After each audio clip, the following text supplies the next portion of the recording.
Galing naman po kay Rodel Ramos. Marami na yata reklamo sa ating bumbero na Gimba. Nakapuntos uli sila kung may sunog, maaaring walang enough na tubig ang truck o kaya sira.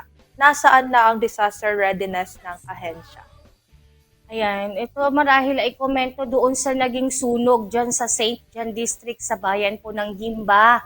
At nabasa nga din natin ano yung mga komento ng mga kababayan natin dyan na wala umanong tubig or marahil ay hindi sapat po yung tubig ng isang ng fire truck. Ano?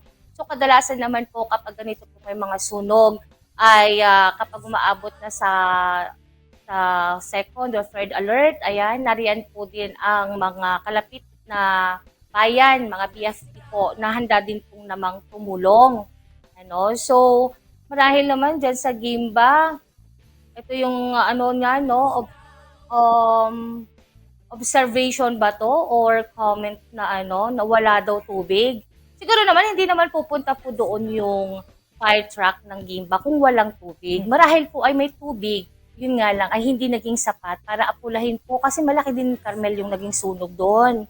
Kita ko sa mga sa videos tsaka sa mga pictures ano, mataas yung naging sunog. So mag-iingat po ang lahat, lalo na po magpapasko, napakahirap po na magpapasko tapos dadanasin pa ng mga kababayan natin Carmel itong mga ganitong uri ng problema. Sabi nga nila manakawan ka na, wag ka lang daw masunugan. Ay, panawagan na rin po yan sa ating BFP Gimba, ano po. At syempre, kaunting paunawa din sa ating mga kababayan.